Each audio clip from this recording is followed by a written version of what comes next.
for that wonderful introduction. And yeah, it's a bit intimidating to write a book on religious life that you know that actual vowed religious will read. So I hope that it lives up to your expectations. It should be out later this year. I wanted to begin. The title of my talk is Intellectual Life in Dark Times. And I thought it might be worthwhile to just pause for a minute and reflect on what a dark time is. And I'm not sure what we mean when we talk about dark times. I think I usually go to previous generations, the kinds of things that my grandparents or great grandparents went through, the First World War, the Second World War. I think about the Great Depression in the United States, times where the capacity to live fully as a human being seems dramatically under threat. So I suppose many of us think, I think all around the world, that we are entering into or are already in a dark time as we speak.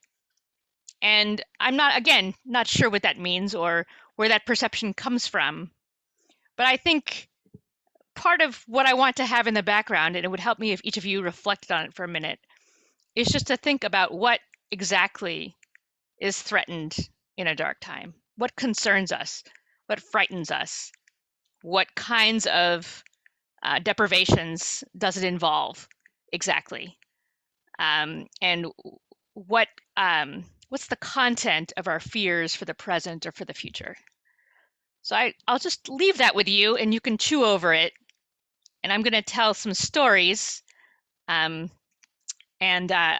if you've read some of my work, you know that's how I like to work, through stories, in part because I think we're shaped in many ways in our daily lives by our imaginations. Reasoning is quite interesting and important. I've spent a lot of time working with it or trying to, but in the end, I feel like our largest motivations and our largest weaknesses and our largest strengths all lie in our imagination. So there's just meant to be some food for your imagination. And I say that even though the stories I'm speaking of, I think, are all true. So the Russian dissident Irina Ratushinskaya used poetry as a form of resistance during her imprisonment by the Soviet authorities in the early 1980s. On the transport train to the prison, at any point of contact with other prisoners, she would recite poems, original or classic.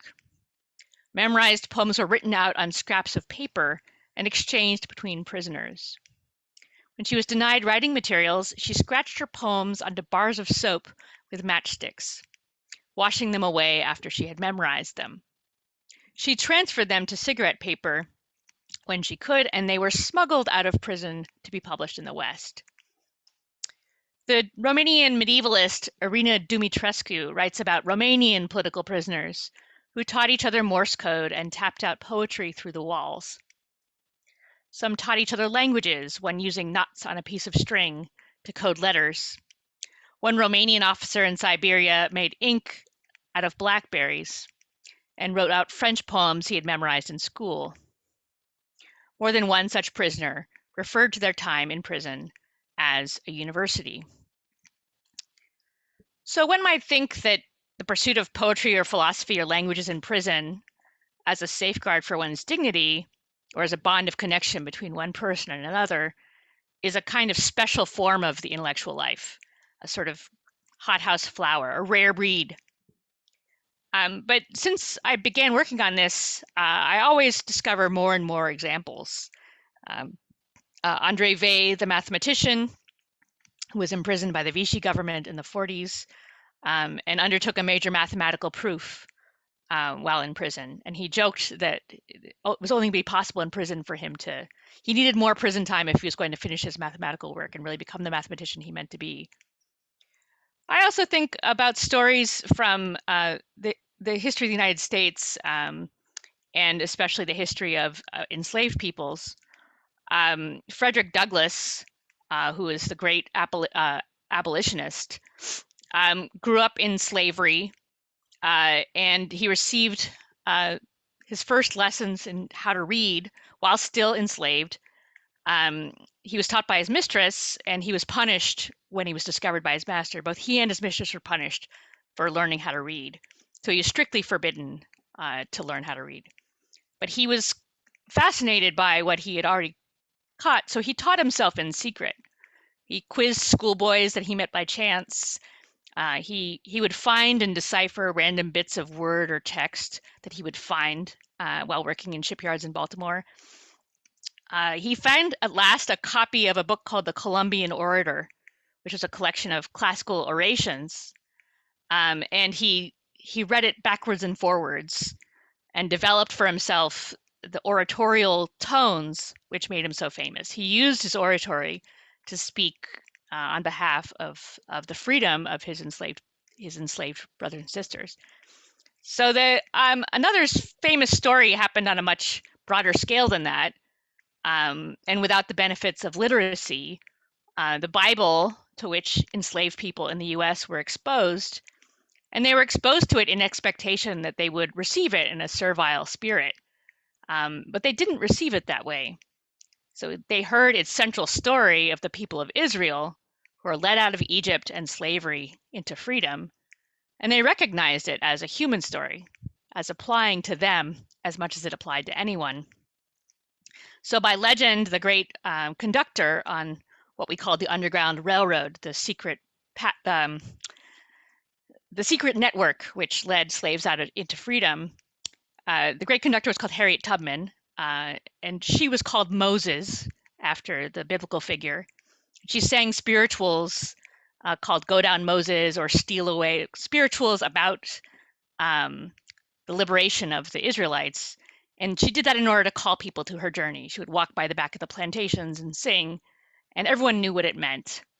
So this is an example of a piece of language, stories, which are attempted to be used by the dominant class, the class of the powerful, a class of exploitative, violently exploitative and brutal human beings.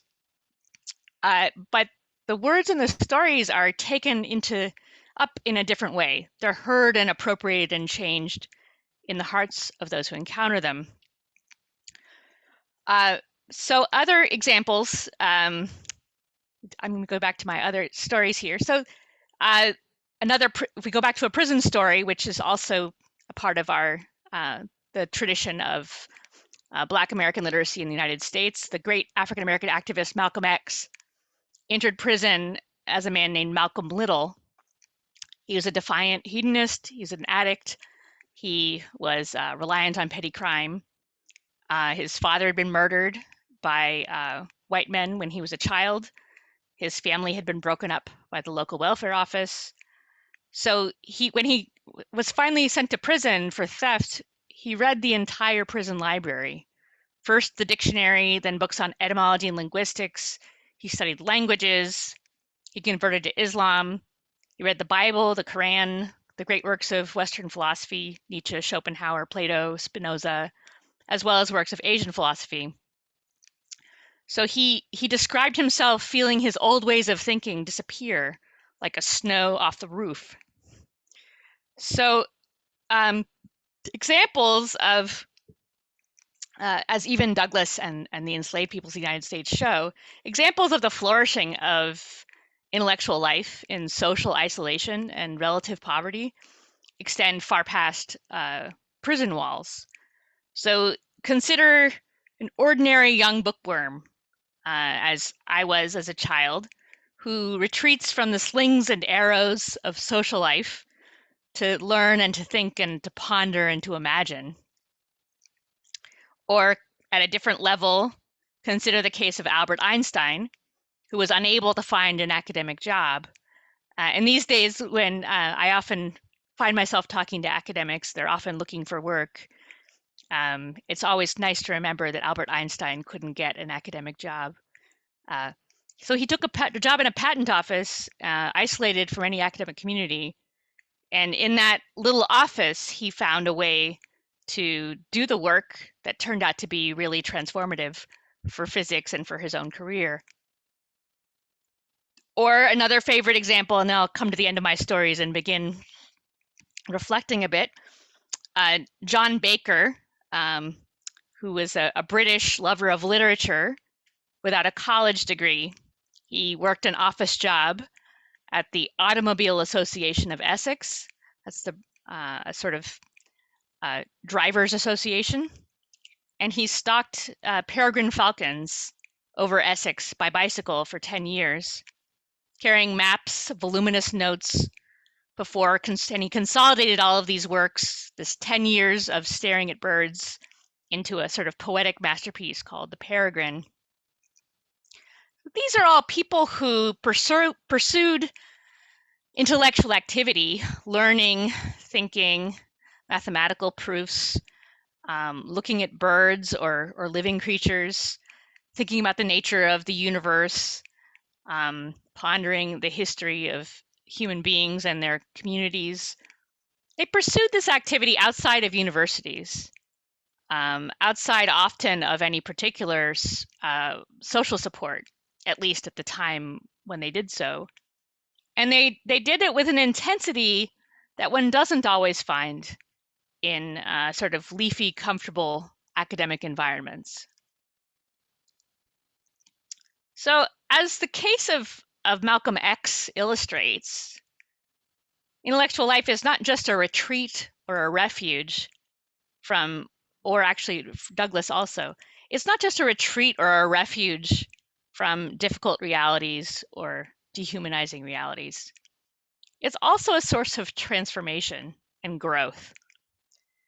So the bookworm in retreat has obvious reasons to be studying, but there's also can be things that happen to you as you learn and study and think and ponder and reflect. You can become transformed. So consider the ancient testimony of Augustine's Confessions, his autobiography of how he became a Christian in the 4th century AD in North Africa. So Augustine has the perfect life. He has a promising career, a loving concubine, the prospect of a wealthy wife to advance his prospects. He belongs to the cult of the Manichaeans, which is a Gnostic worldview that sees the whole world as a struggle between material forces of good and evil. And that permits him it's very deterministic. So you have no free will under the Manichaean point of view. So it permits you a cosmic worldview that excuses him from his moral responsibility for his compulsions and the exploitation of his concubine. So he wins, he's very intelligent, he's schooled in their metaphysics, and he wins many arguments over ignorant Christians. And as he takes up a course of serious reading in philosophy over the course of 10 years. And it eventually bores holes in this picture of life that he has talked himself into. And the whole edifice of his life, which is composed of his ambitions to succeed in the Roman Empire, his personal life, his concubine, his life in the Manichaeans, which give him this kind of elite social status, where you have an esoteric doctrine from which you can look down onto others. So the whole thing comes to pieces because he spends 10 years reading philosophy. He realizes at first that the Manichaean worldview just isn't consistent with basic science. And from there, he starts to doubt everything. And then he begins to become persuaded that there's something more than just the material world by reading Platonist philosophy. And then he meets Ambrose, the Bishop of Milan, and he has a conversion to the Catholic faith, quite dramatic conversion, and gives up his career in rhetoric, his ambitions to succeed in the Roman Empire, and gives up his concubine and his prospects of marriage. So that's a case where when his intellectual life, which is pursued not in forced diminishment or isolation like our prisoners or the enslaved people. It's not enforced difficulty, but the learning itself, in a way, causes the difficulty. It undermines the terms of his success, and makes his life much more difficult. So the Christian parallel to the studious prisoners takes its most famous form in the images of the Virgin Mary at the arrival of the angel Gabriel. So in a tradition dating from the 2nd century and influencing Christian art and literature through the Renaissance, Mary was a bookworm, an avid reader of the Holy Scriptures. So her reading for the fathers of the church symbolized her wisdom and the freedom which that wisdom gave her to consent to bear the Messiah, to bear Jesus. And her enclosed, if you look at these images, if you just try to find a painting of the Annunciation from, say, the Middle Ages or the Renaissance, chances are it's her with a book studying carefully as the angel arrives. And she's always in these sheltered and enclosed surroundings, which symbolize, I think, the cost of that wisdom, the circumstances under wisdom grows in silence, in solitude, in deprivation, and in sacrifice. So the bookworms escape, the thoughtful prisoners, the enslaved people struggling for literacy and for a sense of their own dignity, the isolated birdwatcher. They evoke Catholic and Orthodox contemplative traditions. That's our Eastern and Western that Father alluded to at the beginning. The desert retreat, the platform on the pillar, the cell of the monk or the nun. The Christian versions of poverty, failure, and confinement have an ineluctably supernatural character, unlike the first examples we began with. Despite the circumstances in the Christian images, the individual shares in a kind of communion with the transcendent God that creates and redeems. But forms of asceticism are found in a broad swathe of global religious traditions with different theological premises. And asceticism, sacrifice and suffering, either by choice or by acceptance, it has its basis in our human elements, the necessity of forms of discipline and sacrifice to cultivate what's best in us, thanks to the corrosive impact of the realm of social competition on our motivations, especially desires for wealth or status or for social comfort or for getting along. So I say that forms of discipline of sacrifice are necessary to cultivate what's best in us. And I don't just mean intellectual excellence, but I mean the ability to recover one's dignity from the diminishments of social life and to form communities with others that are on the basis of that dignity rather than on the basis of social use. So that kind of dignity in the community, they're not reserved to Einsteins or brilliant dissidents or brilliant people who, by the chances of life, end up in prison rather than in a law office. They're a common human heritage. They belong to everyone. So what is it that gives learning this effect? The effect of recovering one's dignity, or the effect of seeing other human beings on the basis of their dignity, or what makes them a refuge or a source of transformation? It's a very vast and sort of complicated question, and I could say any number of things about it, and I can't be sure, not knowing you all halfway across the world, whether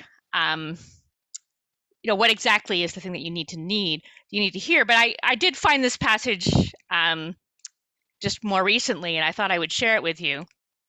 Anna Julia Cooper was an advocate in the 19th century in the US for classical education for Black Americans. And she wrote in 1892 paper on the higher education of women, and she described its effects as follows. As the sun goes down into the charmed circle of friendship, she may gather the best the world has known. She can commune with Socrates about the daimon he knew. That's Socrates' spiritual guide, and to which she too can bear witness. She can revel in the majesty of Dante, the sweetness of Virgil, the simplicity of Homer, the strength of Milton. Here at last can be friendship without suspicion, friendship without misunderstanding, and love without jealousy.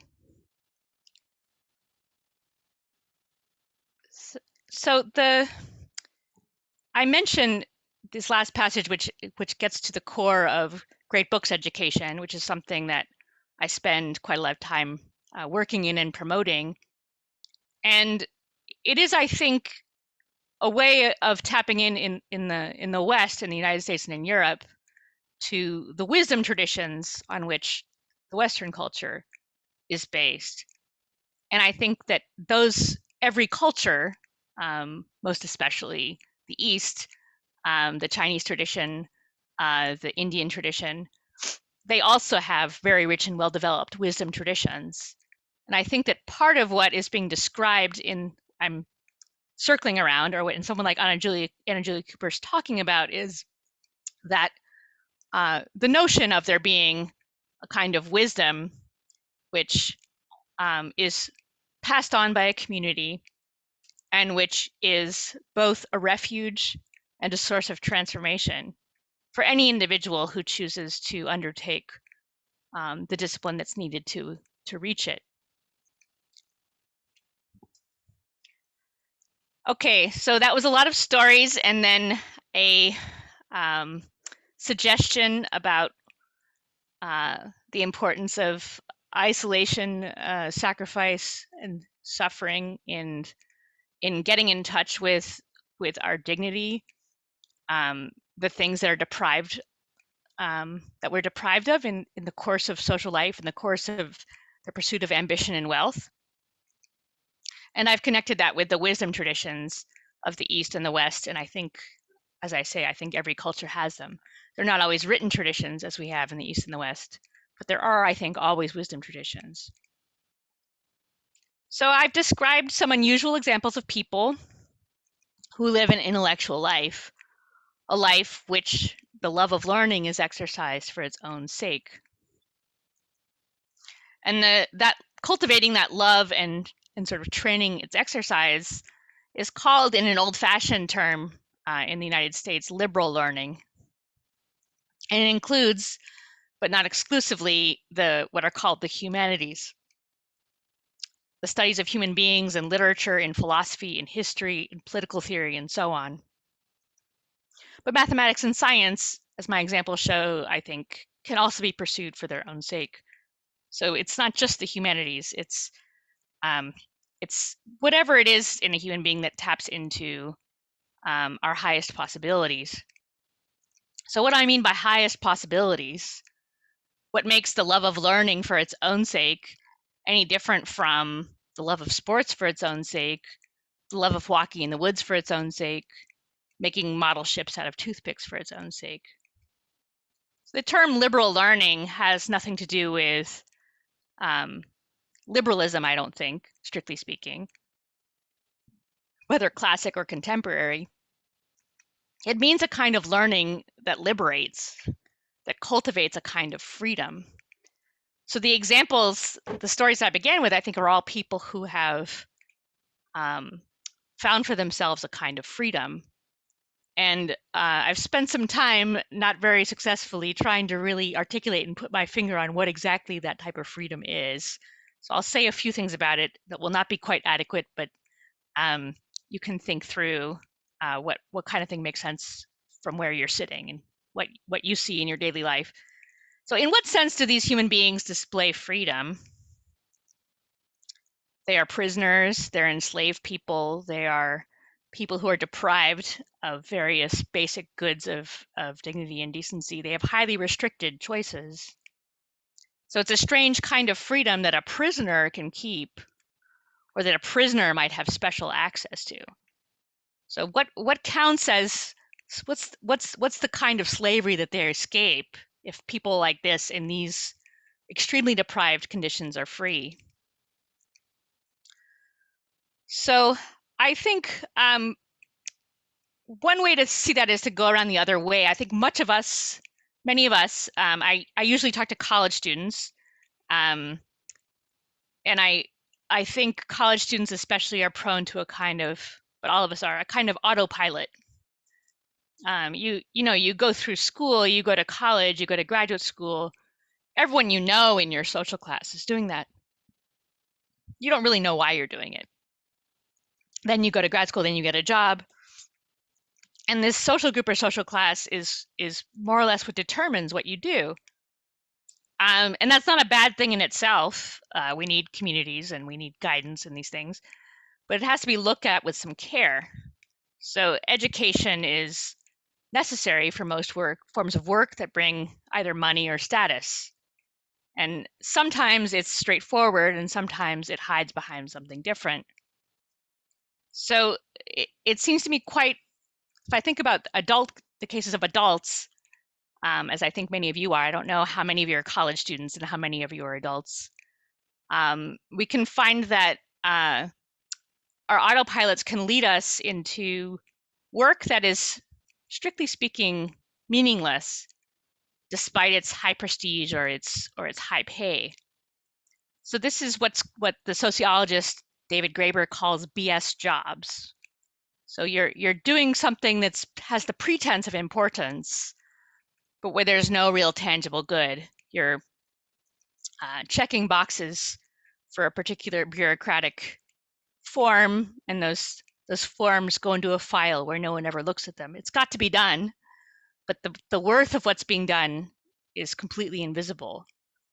There's an example in Graeber's book of a subcontractor to a subcontractor in the military, and his job is to drive long distances to move furniture from one room to another.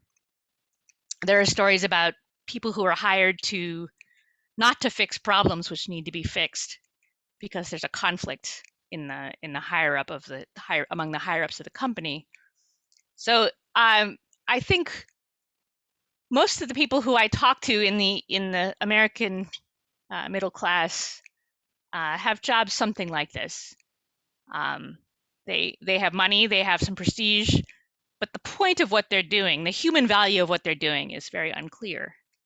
This is a kind of autopilot that we fall under, and we lack the ability to see what's truly useful, and are being in a network where we're rewarded with prestige or with wealth makes it extremely difficult to extricate ourselves from it.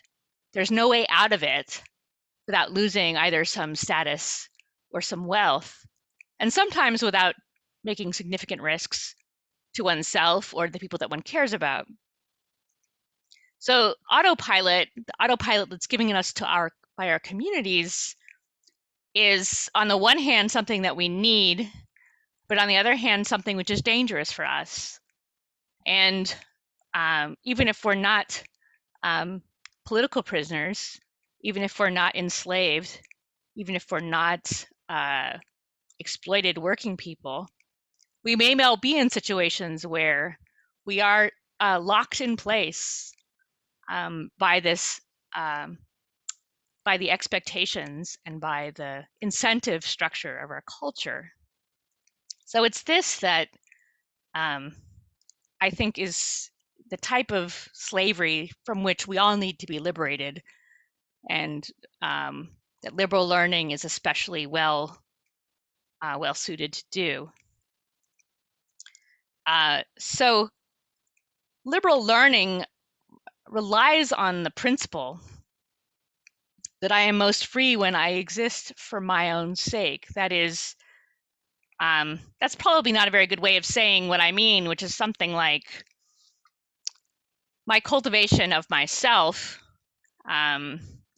which is not, despite the name, not self-involved, but somehow rooted in one's own judgment and one's own freedom, so that one, say, chooses freely to serve others in a particular way, or chooses freely to examine some piece of reality like the peregrine falcons or certain mathematical proofs or reading old books. So it has its source in oneself, and it develops oneself, so that the thing that you learn, the thing when you learn for its own sake, is not something that anyone can take away from you. I work in higher education, and I'm a part of various conversations about higher education. And, we hear a lot about learning for the sake of success. But I think more often about learning for the sake of failure. That is, what do I need to know? What kind of person do I need to be to face the worst circumstances? That is, it may not be up to me and my path of education or my path of career whether or not I am successful. I can make all the best choices in the world and still end up in chaotic times, in difficult times, in times of economic uncertainty, in times of war, in times of the threat of war. I can end up losing everything that I thought I was going to get. And I think the primary purpose of education is not training to function in for success in a world that changes, but the gathering to oneself of goods that are going to endure no matter what happens. That's what I think you see in these cases of prisoners. This Romanian guy in Siberia who has memorized these French poems in school. I'm sure he didn't know at the time that he was giving himself a resource which would take him through the most difficult time of his life. But that's the kind of thing that real learning, that deep learning, that liberal learning does. Various kinds of work and ambition and the functionings of ambition have a kind of enchanting effect. They're means to an ends, and the value depends on those ends. And those ends, like economic flourishing or being able to function in a particular society, they're real goods. They're not fake goods. But they can be limited, and we're put together so as to value them in ways which are not quite appropriate. We think that they're more than they really are. We somehow imagine that they're providing the meaning to our lives when they are perhaps just partial to our flourishing and perhaps harmful to it. So I want to conclude the last few minutes of my talk, which I'm afraid had a bit too much in it, but I hope you each heard something which you can use in whatever way is appropriate to you. That's kind of the advantage of packing a lot into a talk. There are obvious disadvantages, but I hope we'll have some time to talk and you can ask questions. I suppose I wanted to return to the question about dark times. And I think one of the things that I think I've started to believe from studying these stories and thinking about them and telling them to various audiences is that all times are dark. That the human success, human comfort is always more rare and more fragile than we think it is. So the value of intellectual life, of learning for its own sake, of liberal learning, these are all terms I use more or less interchangeably. The value of it is, in some sense, true without respect to times. But I do think that, as I hope sort of came through in the examples, it is especially precious in dark times. Because one thing that I think a dark time must be is one where the highest possibilities of a human being are threatened or are diminished or threatened to be diminished. And the only appropriate response seems to me to cultivate those things and to pass on that cultivation to others. So I'm going to conclude. I want to leave lots of time for questions because I think there's plenty for you all to untangle there. And I think I've gestured in a lot of directions without being perfectly clear about how far it could go. But I wanted to conclude by reading a passage from the early modern philosopher Pascal, who was, apart from being a philosopher, also an extremely brilliant mathematician and physicist. So this is Pascal from his Pensées, which is a collection of philosophical reflections. Man is but a reed, the weakest thing in nature, but he is a thinking reed. The entire universe need not arm itself to crush him. A vapor, a drop of water, suffices to kill him. But if the universe were to crush him, man would still be more noble than that which killed him, because he knows that he dies and the advantage which the universe has over him, and the universe knows nothing of this. A thinking reed, it is not from space, not from magnitude that I must seek my dignity, but from the government of my thought. I shall have no more if I possess worlds. By space, the universe encompasses and swallows me up like an atom. By thought, I comprehend the world. So thank you, and I look forward to hearing any questions you may have. Thank you. Thank you very much, Zena. Well, we're very glad to have had your talk this morning. Let's see, I put a little note in the chat that what we've been doing is we have people try to summarize their questions. You don't have to type out the whole question because you're going to ask it directly to Zena, but we just want to get an idea of what your question or comment is, and we'll use that to moderate the queue, okay? So if you have a question or you'd like to ask Zena something, just try to type a sentence or two. A sentence is fine in the chat so that we have an idea of what you'd like to ask. So maybe as we're waiting, I see there's one person, I think this is Alfred Pang, who is typing in the chat. But maybe you'd like to go first? Sure. Thanks, Father. Hi, Zena. Hi. Can you hear me? Yeah. I can hear you fine. Yeah. Okay. I think so. Thanks, Zena, for your talk. I found it very rich. There's a lot in there that I'm chewing on. But I just want to make 2 points as I put that in the chat. I think what came up for me as I hear you is how the intellectual life as the place or as the site for nurturing a prophetic mysticism in the ordinary. I think what I'm hearing from you is how can we reclaim study as a spiritual practice, right? That orients us to the transcendent that is already operative in what we are doing.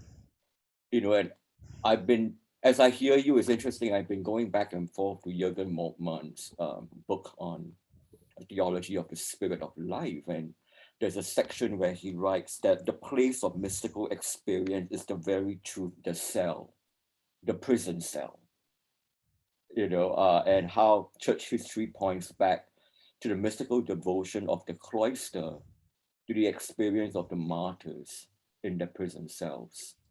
So that whole image of imprisonment kind of throws up for me the two image of the monk, the cloister, the martyrs, and how that is connected so much to how we understand our vocation as scholars.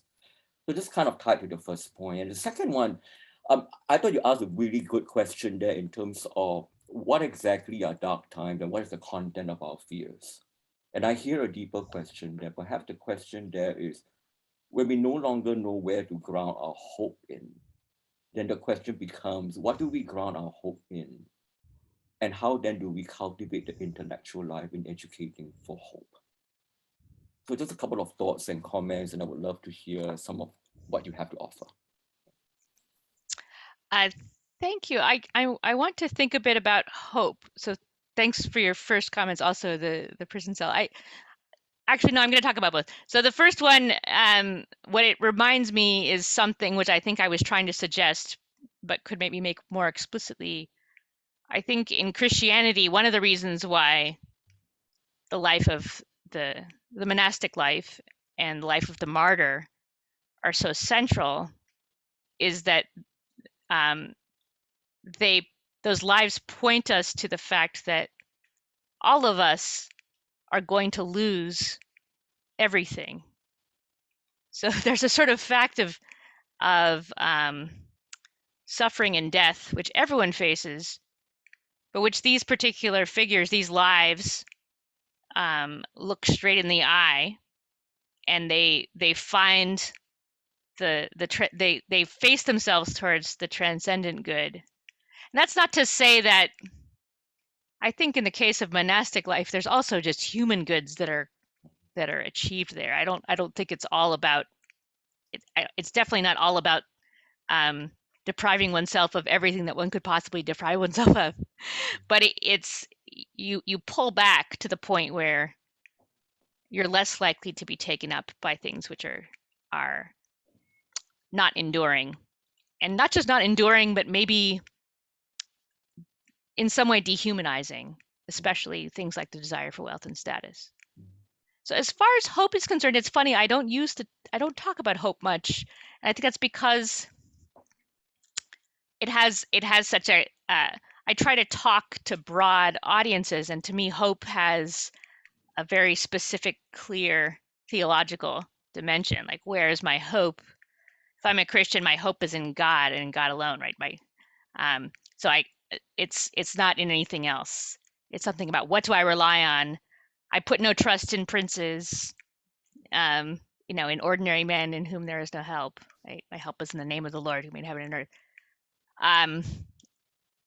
And I think I like to think of us more as, I think part of the human good that hope aims at is our ability to freely and creatively reimagine even our daily lives, even in ordinary ways.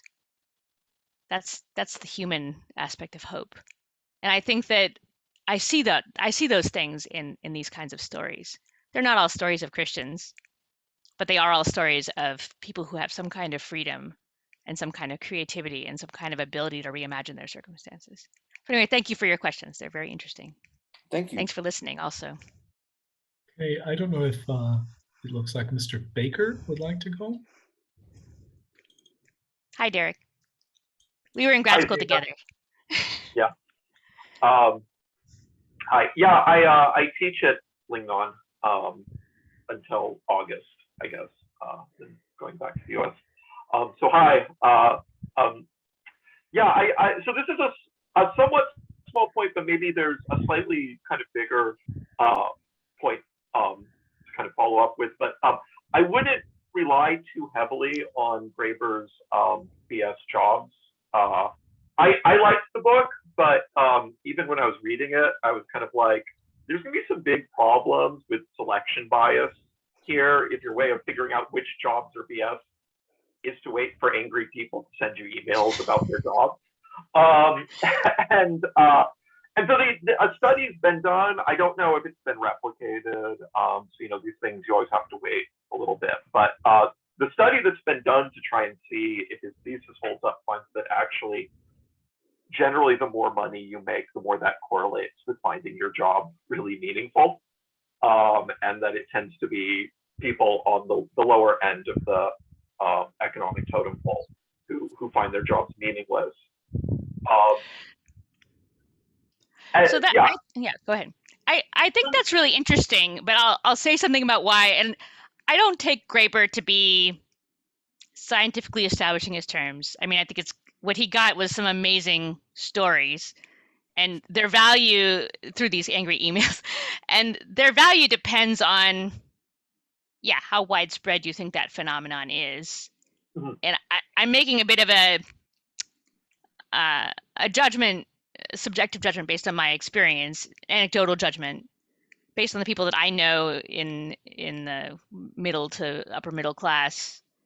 Many of us do feel this way. Even people with very high prestige and supposedly high meaning jobs, like philosophy professors at major universities, just for instance, they're often really feel like their jobs are pointless.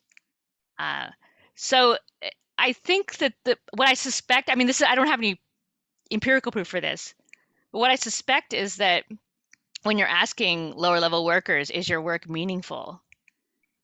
What you might end up tracking is how much it stinks to have those jobs.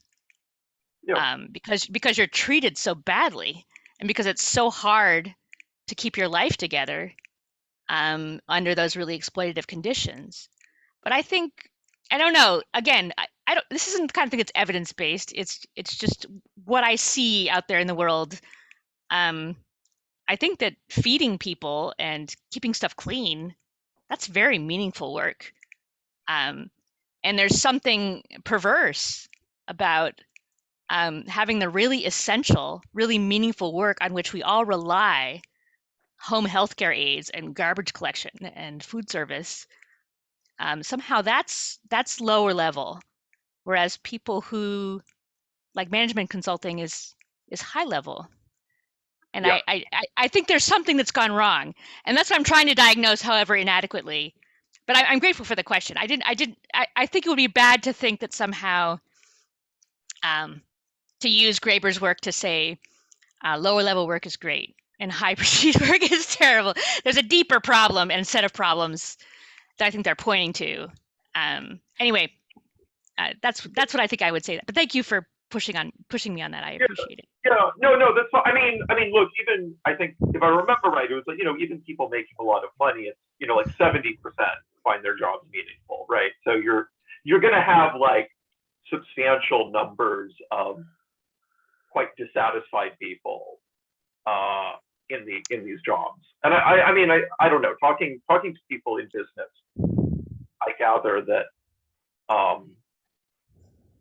not all management consulting companies are created equally. Like some actually are actually do have methods to make the business work better, and others are, fraud. Right. No. Of course.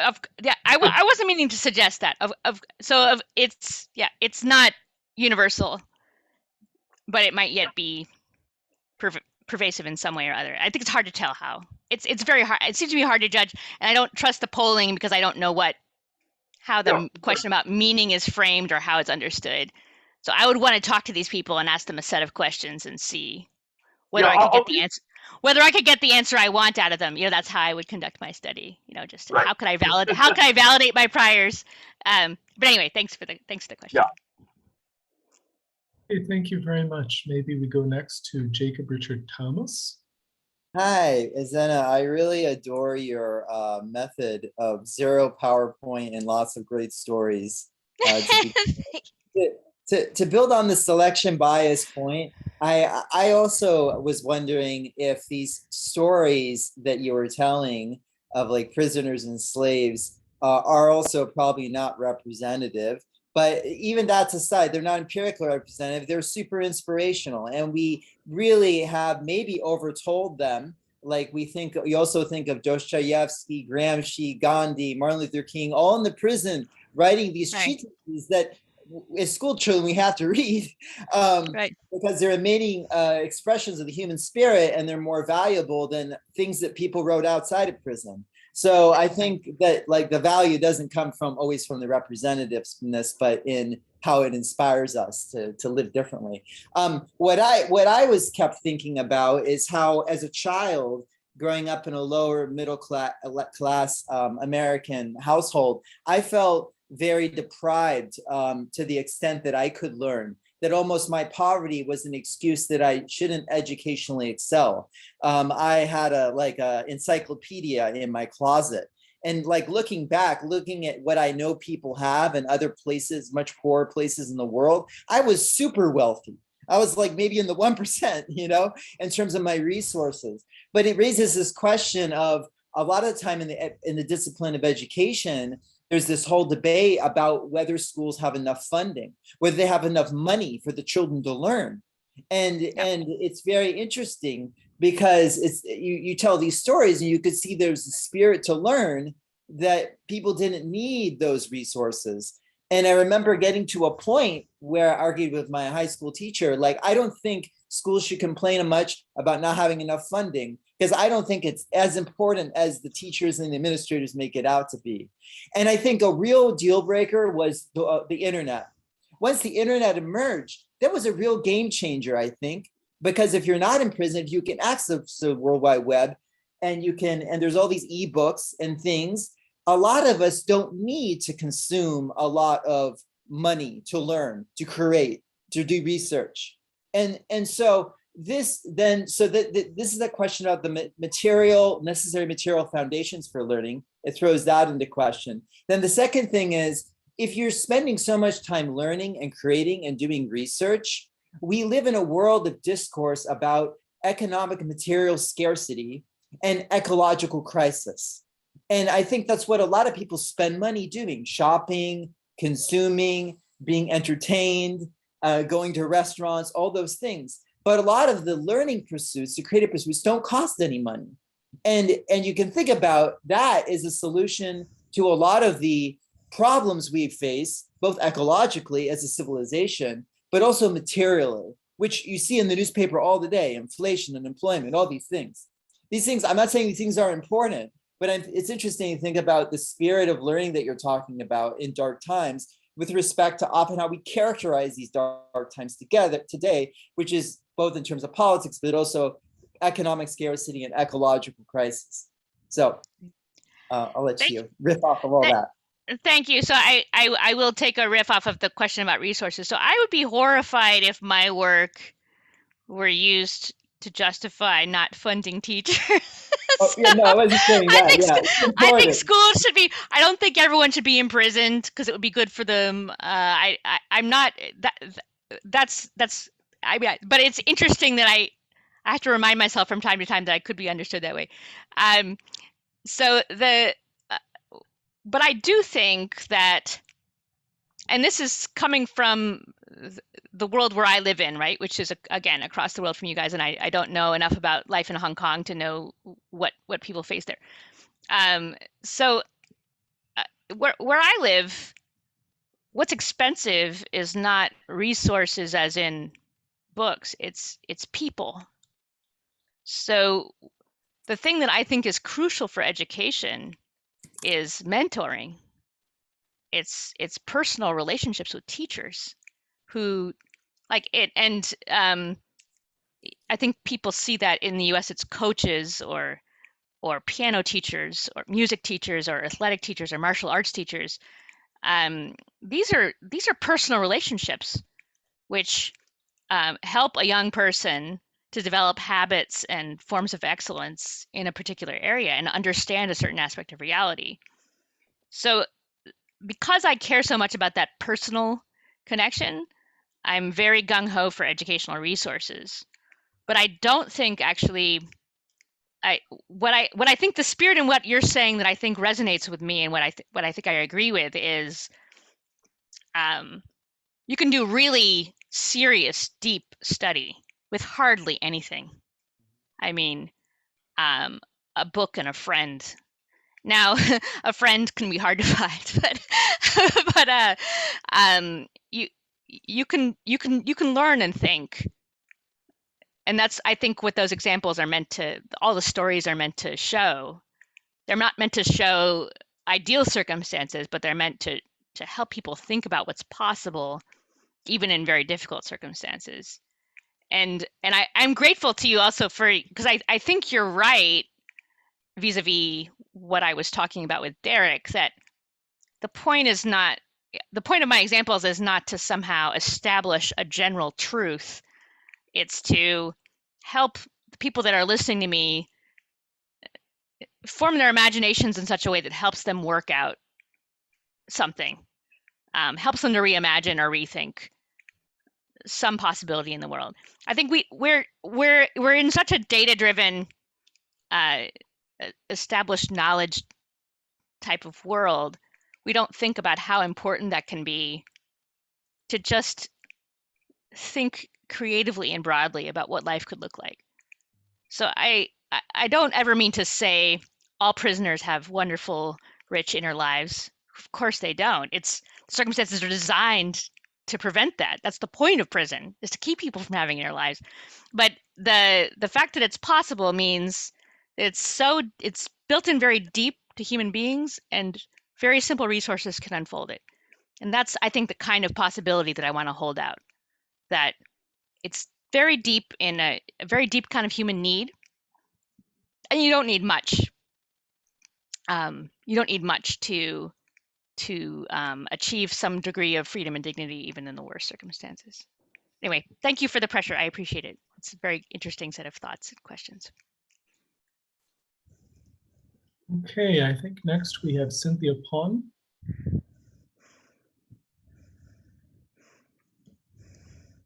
You're muted. Are you here? Oh, there she is. Can you hear me now? Go ahead, yeah. Okay. First of all, thank you, Zena, for the very interesting talk and the stories that you gather for us. As I was listening, I guess I was thinking how particularly prison ministries are important these days in Hong Kong. Many of our young people are in prison, and I was thinking probably many of them don't really have the experience or the discipline to know how to pursue that kind of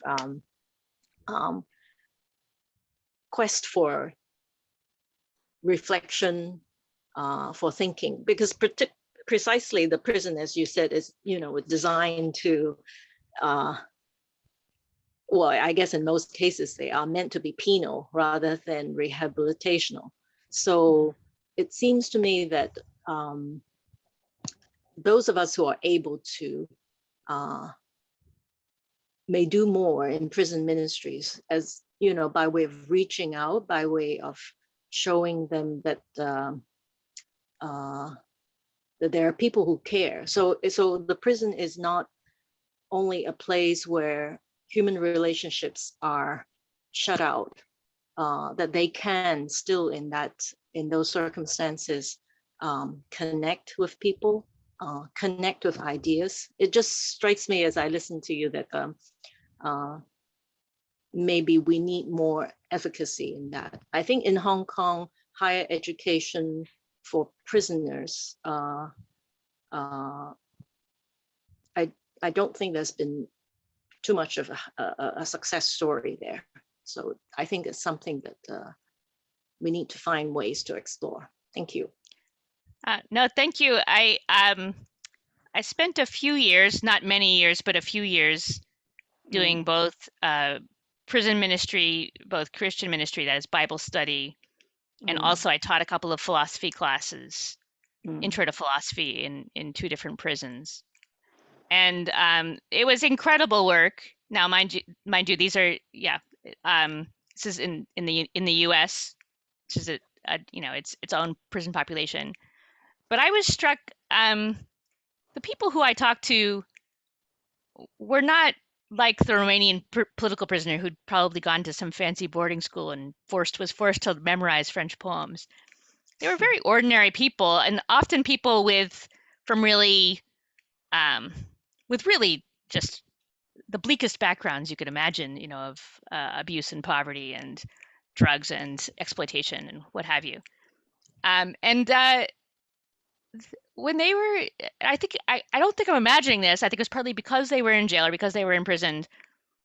They wanted to think about things. They wanted to reflect. There was a real desire to reflect and to understand. And it could be relatively simple, something based on a scripture passage or a story. Although it really didn't turn out to be that simple, but it was accessible. It was usually pretty something big and rich. But also with philosophy. So I think it is, for me at that time I was teaching undergraduates, at big public universities. And if you've ever taught undergraduates at big public American universities, they're not usually the most keen people to learn that you've ever met in your life. I mean, they have all the resources, but the zeal is not exactly impressive. And so to go into these really dark places where people would they wanted it. It was very moving, and I never forgot it. It had a really powerful effect on the way. And in a way, it's in the background of all of my work in this area. Just thinking about what it meant that there were people who really wanted this type of learning, who didn't have access to it, and then tons of people who had access to it and just didn't care. Yeah. And once again, you wonder something's gone wrong. So, yeah, I think planting the seeds wherever one can, but I think if one has the chance to actually go and talk to prisoners, I think it's very, very, very beautiful and very worthwhile work. Well, I don't think we have any more questions in the queue. But Zena, if I could ask one last question for my own benefit. So I'm interested in what you might suggest this way. So I think one of the difficulties people have today with sort of the liberal, let's say liberal arts education project, it works in some places, in small select universities like St. John's College, because you can you can achieve agreement what kind of values you want to promote among your students at St. John's College. It's a small enough institution. But you might worry, well, the big state schools or public research universities, the pressures people have today from all the administration and the sorts of requirements that evidence-based teaching and the student evaluations and all that just undermines for almost every other school apart from poor St. John's, being able to really do that kind of education into a kind of great books, liberal arts education. And I think there's also, apart from that, also a lot of people not agreeing what kind of things should count as the classics people should study, because that involves values, right? And picking what kind of values we want to promote. And secular institutions that are, I mean, St. John's is secular in a way, but I mean, big public state schools are not going to be the same kind of, not going to have the same agreement about values, is my point. So I guess from your perspective, what would you think in terms of dealing with these two things? Because for me, as an educator, I would wish we could change the education system. And I'd just like to hear what you think would be a way to help normal people everywhere get that kind of education into, something that's a real liberal art that can free you. So thank you for that question. It's I'm grateful to have a chance to talk about my thoughts here.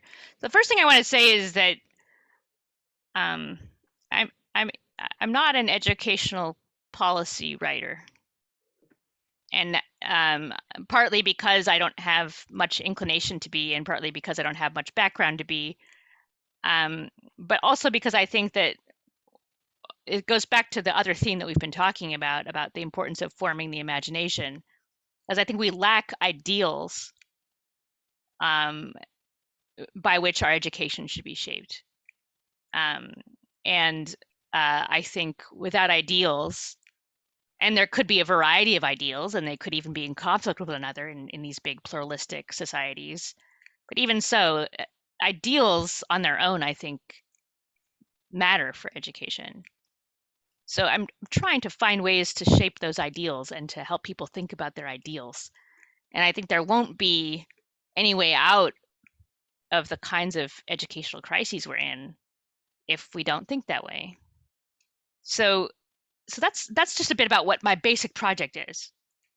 As far as policy is concerned, I do know a few things. So for instance, the big state schools, I mean, you're basically right? There's a reason why I left teaching in big state schools and went to a monastery and then came back to St. John's. I mean, I found the environment just too hostile to the kind of education that I thought really mattered. But that said, I know a lot of people, and I've got to know more from being out in the public a bit. There's a lot of people who have carved out corners in big institutions where real learning takes place. So core programs, honors programs, first year experience programs. One place I taught early on was Auburn University in Alabama. Their philosophy department in the middle of this massive ag school where football is the primary, the sort of cardinal value. And football is great and everything. I'm nothing against football or agriculture. They're both great. But not an environment you would have thought was hospitable to liberal arts. Their philosophy department has just carved out a little home for themselves. They look after their students. They do real learning. They have a real community. They think about things. So I think that's for individuals, for individual faculty members, that's feasible in many cases, to find a way to carve out within one's institution some kind of home. As far as, and then the other tactic, which is what I've tried to undertake with the Catherine Project, is to move outside the institutions. So to set up, the Catherine Project is online education, open to anyone, no cost, no credits, no grades, so just completely unplugged from any possible administrative hurdle. We're supported by grants at this point and donations from our readers. And it's very simple. It's very low cost. We all run on volunteers. And we're able to just keep this kind of activity alive and accessible to people who otherwise wouldn't have access to it. So I think that, and there are many, many new institutions of this kind. So I think that those two things, the institutional havens, the little corners within larger institutions that can be kind of homes, and then finding creative ways of bringing it out to the world that don't rely on our institutions. That's I think, because I'm well aware. I love St. John's. It's the best place to teach in the world, but I'm well aware that it's very small and survives only under very fine, tender conditions. It can't really be scaled. But I don't know if anything can be scaled. You kind of have to sit where you are and figure out what's possible from wherever you're sitting. And that's another reason why I resist policy, because I just think, well, there's so many different kinds of universities in the world. There's so many different people and different kinds of circumstances in them. Do some thinking and imagining, and then figure something out from where you are. So that's. But anyway, I'm grateful for the question. Yeah, if that helps. Thank you very much. I don't know if are you comfortable taking one more? I don't want to keep you up too late. No, it's fine. I'm happy to. I'm happy. I can stay up even to 10:30. I think I can manage that. Okay. Derek remembers we had some late nights. I think this will be the last. This will be the last one then. So Jacob Richard Thomas has one more follow.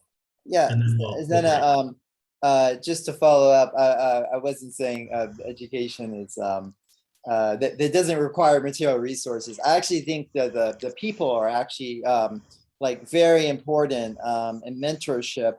And related to that, I'm a first year professor in Hong Kong, and I know what you said, it'd probably be think about your institution, how to adapt it, because it's probably different. But I've confronted the difficulty of, it may be my inexperience, but also it may be a cultural thing in Asia, of engaging students on a mentorship basis. I've tried to make myself really available at office hours. was teaching qualitative methods, but I was just hoping or expecting, probably Zoom got in the way, and COVID restriction, but I'm just wondering if there was anything more I could have done in terms of kind of advising students more on a one-on-one basis, because I find the difficulty is that a lot of students don't have this mindset of this person can mentor me. I can learn through a relationship with this professor, and they're not even coming to office hours or engaging with me in that way. So unless they're outside the institution, they went inside. I get a lot of those, but people already here who want to benefit from me. I don't feel they're benefiting from me, and it's a little frustrating, but it's their loss. But still, it'd be better if they could. So I just think it may be cultural. I don't know. I know that it's increasingly common in the U.S. So young people are increasingly comfortable with a totally anonymous, like content delivery style education. And I find there's almost nothing I find more disturbing than that. But I think that the people don't know, and I think COVID has made it worse because all of their person-to-person relationships have become more unfamiliar, and young people have often gone through some formative years without having much experience with them. And that's something, even in a super personal small community like St. John's, something that we're noticing with our students who have been online for 2 years. There's certain kinds of interaction they don't understand. And even they don't reach out to us as much as they should. I think the first thing is that what's really tricky about a large institution, about building a culture, a little home within it, is that the most helpful thing is to find some colleagues who can build a little community among yourselves and then pass on to your students something in common so that you have some support. It's not just you and the students in the vast institution. That's one thought. The other thought is that I think it's like reading great books, which young people are also not motivated to do. And they pick one up and they're like, what was the point of that? This is too hard to read. It's something, and why should I overcome this really socially awkward situation of talking to my professor? I mean, why would I do that? It's something which experience cures. So if they have the experience of being seen by a teacher and mentored and helped with something, and that if they see the kind of thing that can be done with that kind of education, if they see some models of what one could achieve by it that one couldn't get by content delivery, then they'll like it. They'll like it a lot. They'll take to it. So one thing you might do in class is to just set up as a requirement, if it's feasible, I don't know what kind of your class size is, but to set up meetings with students, even if it can only be a few, just require. I think I did this once when I was teaching at UMBC and outside of Baltimore. I had 20-minute conversations about their papers or something like that. It may, again, with certain class sizes, it's not feasible. But I think it can be. People don't know what they're missing, and you have to find a way to get it to them. That's just a few ideas. I don't know. It's a real challenge. Nothing I say means to diminish that. It took me many years of beating my head against the wall before I figured out I just had to leave and go do something else. So I'm in a way like the worst example of someone to advise you on it, because I couldn't manage it. But there are many good people out there. Roosevelt Montas at Columbia has been writing about this. He's at a big university. It's Ivy League, but it's still big in a lot of ways. Tom Merrill at American University. There are people who have built little havens for themselves in larger institutions. They're writing about what they're doing too. So, thanks a lot. Okay.